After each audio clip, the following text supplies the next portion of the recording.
Hi friends, ಇವತ್ತು ಗುರುವಾರ ನಾವು ತಿರ್ಗಾ ಸೋಮೇಶ್ವರಕ್ಕೆ ಬಂದಿದ್ದೀವಿ. ಕೋಲಾರಮ್ಮ ದರ್ಶನ ಆಯ್ತು. ಏನ್ರಿ ರಾಜೇಶ್ ಅಲ್ಲ, ಹಾಯ್ ಅಲ್ರಿ. ಎಲ್ಲಿ ನಿಮ್ಮ ಹೆಸರುಗಳು? ಎಲ್ಲ ಹಾಯ್. ಜಯಶ್ರೀ, ಲತಾ ಎಲ್ಲ ಬಂದಿದ್ದಾರೆ. ನೆಕ್ಸ್ಟ್ ಎಲ್ಲಿ ಮುಳುಬಾಲ್ಗೆ ಹೋಗ್ತೀರಾ? ಹೋಗ್ತಾ ಇದೀವಿ ಇಲ್ಲಿಂದ. ಆಯ್ತು ಆಯ್ತು. ಅಲ್ಲಿಂದ ಮತ್ತೆ ಕೋಟಿಲಿಂಗೇಶ್ವರ ಎಲ್ಲ ದೇವಸ್ಥಾನ ನೋಡ್ಕೊಂಡು ಕೋಟಿಲಿಂಗೇಶ್ವರಕ್ಕೆ ಹೋಗಿ ಚಿಕ್ಕ ತಿರುಪತಿಗೆ ಹೋಗಿ ಬೆಂಗಳೂರಿಗೆ ವಾಪಸ್ ಹೋಗ್ತಾ ಇದೀವಿ. ನಾವೆಲ್ಲ RR Nagar Shobha valley view ಇಂದ ಬಂದಿದ್ದೀವಿ. ಆಯ್ತು ಆಯ್ತು. ರಾಜೇಶ್ವರಿ ಲೈಫ್ ಸ್ಟೈಲ್ ಅಂತ. ಓ, ಲಾಸ್ಟ್ ವೀಕ್ ಬಂದು ಹಿಡಿದಿದ್ದೀನಿ. ಚೆನ್ನಾಗಿದೆ ಮಂಟಪ, ಹೌದು, ದೇವಸ್ಥಾನ ತುಂಬಾ ಚೆನ್ನಾಗಿದೆ. ನೋಡಿದಲ್ಲ ಗೋಪುರ. ಹೋದ ವಾರನೂ ಹಾಕಿದ್ದೀನಿ ನೋಡಿ ವ್ಲಾಗಲ್ಲಿ. ಚೌಡ್ರ ಕಾಲದಂದ್ರೆ ಚೌಡ್ರ ಕಾಲದಂತೆ ಪಾರ್ವತಿ ಕಾಮಾಖ್ಯ ದೇವಿ ತುಂಬಾ ಚೆನ್ನಾಗಿದೆ. ಎಲ್ಲ ಚೆನ್ನಾಗಿದೆ. ಇವಾಗ ದರ್ಶನ ಆಯ್ತು. ಕೋಲಾರಮ್ಮನು ಸೋಮೇಶ್ವರ. ಇವಾಗ ಸ್ವಲ್ಪ ಕೆಲಸ ಇದೆ, ಅದು ಮುಗಿಸ್ಕೊಂಡು ಬೆಂಗಳೂರಿಗೆ ಹೋಗ್ತಾ ಇದ್ದೀವಿ. ನಮ್ಮ ಮನೆಯವರು ನೋಡಿ ಆಯ್ತು ದರ್ಶನ. ಇವಾಗ ಬೆಂಗಳೂರು ಕಡೆ ಸ್ವಲ್ಪ ಹೊರಡೋಕೆ ಮುಂಚೆ ಸ್ವಲ್ಪ ಕೆಲಸ ಇದೆ, ಮಾರ್ಕೆಟ್ ಎಲ್ಲ ಹೋಗ್ಬೇಕು, ಆಮೇಲೆ ಸಿಗ್ತೀವಿ.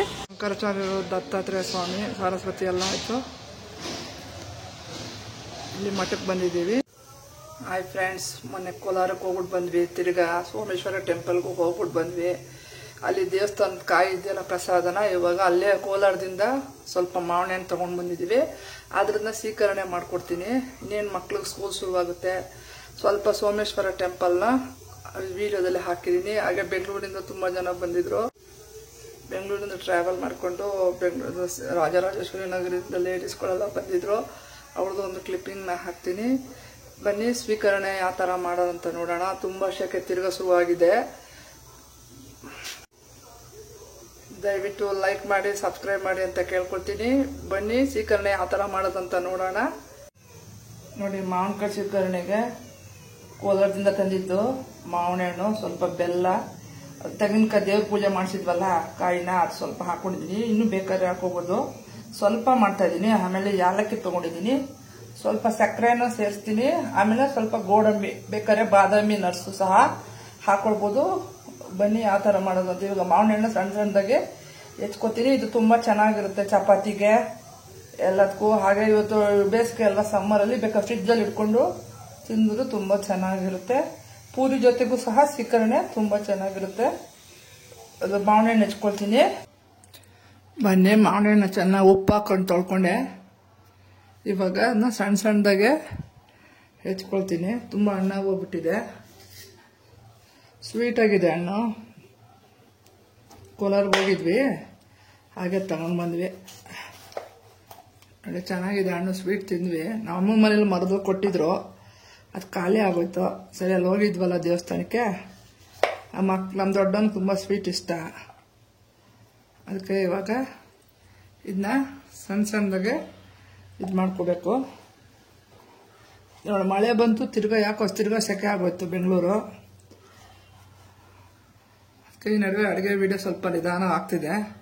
ಮಕ್ಕಳು ಶುರು ಆದಮೇಲೆ ತಿರ್ಗಾ ಎಲ್ಲ ಶುರು ಮಾಡ್ಕೊಳ್ತೀನಿ. ನೋಡಿ, ಈ ಥರ ಸಣ್ಣ ಸಣ್ಣದಾಗೆ ಕಟ್ ಮಾಡಿಕೊಂಡು ಇದನ್ನ ಈ ಥರ ತೆಗೆದು ಅದಕ್ಕೆ ಮಾಡ್ಕೊಂಡು ರೆಡಿ ಮಾಡ್ಕೊಳ್ತೀನಿ. ನೋಡಿ, ಮಾವಿನ ಹಣ್ಣನ್ನ ಸಣ್ಣ ಸಣ್ಣದಾಗಿ ಕಟ್ ಮಾಡ್ಕೊಂಡೆ. ಗೋಡಂಬಿ ಸಣ್ಣ ಸಣ್ಣದಾಗಿ ಹೆಚ್ಕೊಂಡಿರೋದು. ಆಮೇಲೆ ಸ್ವಲ್ಪ ಸಕ್ಕರೆ ಹಾಕೊಂಡು, ತುಂಬ ಹಣ್ಣು ಸ್ವೀಟ್ ಆಗಿದೆ. ಟೇಸ್ಟ್ ನೋಡಿದೆ, ತುಂಬ ಸಿಗಿದೆ. ಅದಕ್ಕೆ ಸ್ವಲ್ಪ 1 ಸ್ಪೂನ್ ಸಕ್ಕರೆ ಹಾಕಿದ್ದೀನಿ. ಇವಾಗ ಇದಕ್ಕೆ ನೋಡಿ ಸ್ವಲ್ಪ ಬೆಲ್ಲ, ಆಮೇಲೆ ದೇವಸ್ಥಾನಕ್ಕೆ ಹೋಗಿದ್ರಲ್ಲಿ ತೆಂಗಿನಕಾಯಿ ತುರಿ, ಆಮೇಲೆ ಒಂದು ಏಲಕ್ಕಿನ ಚೆಚ್ಕೊಂಡು ಇಟ್ಕೊಂಡಿದ್ದೀನಿ. ಇದಕ್ಕೆ ಹಾಕೋಬೇಕು. ಬೇಕಿದ್ರೆ ಕೇಸರಿನೂ ಹಾಕೋಬೋದು, ಬಾದಾಮಿನೂ ಹಾಕೋಬೋದು. ಇದನ್ನ ಹಿಂಗೆ ಕಲಿಸ್ಬೇಕು. ಇದು ಸ್ವಲ್ಪ ಸಕ್ಕರೆ ಎಲ್ಲ ನೀರಿನ ಅಂಶ ಬಿಡ್ಕೊಳ್ಳುತ್ತೆ. ಸಕ್ಕರೆ ಬೆಲ್ಲ ಅವಾಗ ತುಂಬ ಚೆನ್ನಾಗಾಗುತ್ತೆ. ಹೊಂದ್ಕೊಂಡು ತುಂಬ ಚೆನ್ನಾಗಿರುತ್ತೆ. ಹಿಂಗೆ ದೇವಸ್ಥಾನಕ್ಕೆ ಹೋದ 2-3 ಕಾಯಿ ಇರ್ತದಲ್ಲ, ಆ ಥರ ಸ್ವೀಟ್ ಏನಾರ ಮಾಡ್ಕೊಳ್ಳೋದು. ಈಗ ಮಾವಿನ ಹಣ್ಣು ಸೀಸನ್ ಬೇರೆ, ಮಕ್ಕಳಿಗೆ ತುಂಬ ಇಷ್ಟ ಆಗುತ್ತೆ. ಇದಕ್ಕೆ ಬೇಕಾದ್ರೆ ಬಾದಾಮಿನೂ ಹಾಕೊಂಡ್ರು ತುಂಬ ಚೆನ್ನಾಗಿರ್ತದೆ. ನೋಡಿ, ಮಾವಿನ ಸ್ವೀಕರಣೆ. ಇದಕ್ಕೆ ಮಾವಿನ ಹಣ್ಣು ಊಟಕ್ಕೂ ನಾವು ನೆಂಚ್ಕೊಂಡು ತಿಂತೀವಿ, ಎಲ್ಲದಕ್ಕೂ ಯೂಸ್ ಮಾಡ್ತೀವಿ. ತುಂಬ ಸ್ವೀಟ್ ಆಗಿದೆ ಕೋಲಾರದ ಮಾವಿನ ಹಣ್ಣು. ಇದಕ್ಕೆ ಚಪಾತಿ ಜೊತೆನೂ ಹಾಕೊಂಡು ತಿನ್ಬೋದು. ಈಗ ಸ್ವಲ್ಪ ಮಾಡಿದ್ದೀನಿ. ಮಕ್ಕಳು ಟೇಸ್ಟ್ ಕೊಟ್ಬಿಟ್ಟು ಬರ್ತೀನಿ. ದಯವಿಟ್ಟು ಲೈಕ್ ಮಾಡಿ, ಸಬ್ಸ್ಕ್ರೈಬ್ ಮಾಡಿ, ಶೇರ್ ಮಾಡಿ ಅಂತ ಕೇಳ್ಕೊಳ್ತೀನಿ. Thanks for watching.